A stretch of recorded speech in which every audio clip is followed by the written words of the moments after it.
Existe um instante em que a atenção coletiva muda de lugar. Não porque algo novo aconteceu, mas porque o significado do que aconteceu foi redesenhado. Talvez a pergunta mais incômoda não seja o que a justiça decidiu, mas outra, mais silenciosa. Quem ganha quando todos discutem o veredito, mas quase ninguém observa o efeito do veredito? Se você sair agora, nada de imediato vai se perder. Mas existe uma camada que ficará fora do seu campo de visão. E essa camada, quando ignorada, costuma moldar escolhas por muito mais tempo do que qualquer manchete. Nos últimos dias, o noticiário brasileiro voltou a orbitar em torno de decisões judiciais envolvendo personagens centrais de um dos episódios mais sensíveis da história recente do país. Prisões preventivas, conversões em prisão domiciliar, tentativas de fuga frustradas, medidas cautelares reforçadas, os fatos se sucedem, as imagens circulam, as reações explodem. Para alguns, o cenário representa a afirmação do Estado de Direito. Para outros, um excesso de poder institucional.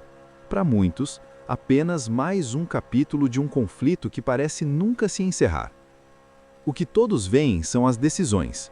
O que quase ninguém questiona é o que acontece com a percepção coletiva quando decisões assim se tornam públicas dessa forma. Em pouco tempo, o debate deixa de ser técnico. Já não se fala em processos, prazos ou fundamentos. Fala-se em símbolos. E quando os símbolos entram em cena, a mente humana muda de funcionamento. Observe com calma. As pessoas não discutem exatamente o conteúdo das decisões. Discutem o que elas significam. Para uns, significam proteção. Para outros, ameaça. Para muitos, confirmação de algo que já acreditavam antes mesmo de ler qualquer linha. É aqui que a narrativa começa a se quebrar. A maioria acredita estar reagindo aos fatos, mas na prática, reage ao enquadramento emocional dos fatos. Reagir é rápido, observar exige atraso, e atraso em um ambiente polarizado parece quase um erro moral. A contradição central surge nesse ponto. Quanto mais intensas as reações, menos espaço existe para compreensão real. A velocidade da opinião substitui a profundidade da leitura. O gesto simbólico passa a valer mais do que o entendimento do sistema. Enquanto isso, quem observa percebe algo desconfortável. Percebe que decisões desse tipo não operam apenas no campo jurídico, elas operam no campo psicológico. Moldam limites invisíveis, redefinem o que é considerado aceitável, perigoso ou intocável. Produzem efeitos muito além do caso específico. Ao longo da história, sempre que o poder institucional se manifesta de forma visível sobre figuras altamente simbólicas, ocorre o mesmo fenômeno. A atenção pública se fixa no personagem, não na engrenagem. Discute-se quem caiu, não o mecanismo que tornou a queda inevitável. Isso não acontece por acaso. A mente coletiva precisa de rostos, nomes e cenas. Sistemas são abstratos demais. Pessoas são compreensíveis. Assim, a narrativa se concentra no indivíduo, enquanto o sistema permanece fora do foco. Aqui entra um princípio silencioso do poder. Quem controla o enquadramento controla o alcance da discussão. Não é preciso censurar, não é preciso convencer, basta direcionar a atenção. Quando todos discutem se a prisão foi justa ou injusta, quase ninguém pergunta por que o ambiente permitiu que certas figuras operassem com tanta confiança por tanto tempo. Quando todos reagem ao gesto final, poucos analisam os sinais anteriores que já indicavam a mudança do jogo. Esse padrão não se limita à política. Ele aparece em empresas, carreiras, relações pessoais.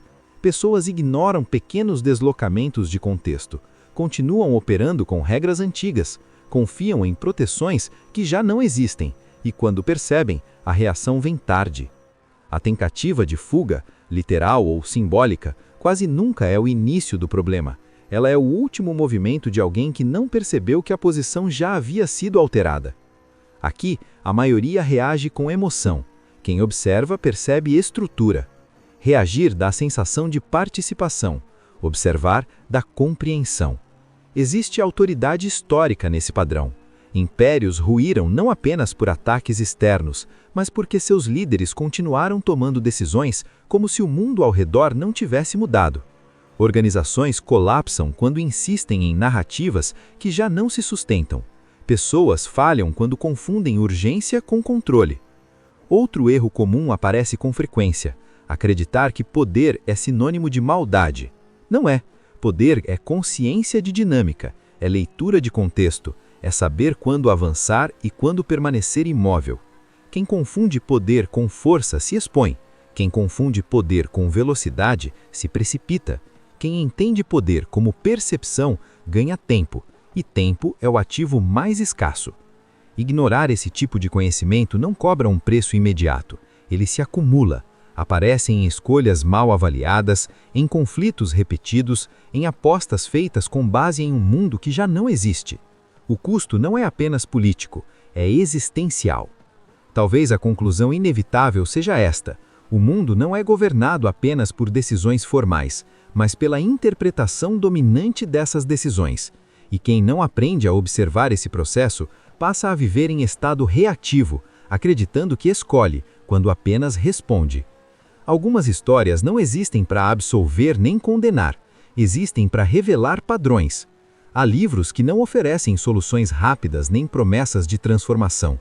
Eles não dizem o que pensar, apenas mostram como o jogo costuma funcionar quando certas leis silenciosas são ignoradas. Quando esse tipo de leitura surge como continuidade natural da reflexão e não como produto, ela cumpre sua função. Funciona como uma lente, não muda os fatos, muda a forma de enxergá-los.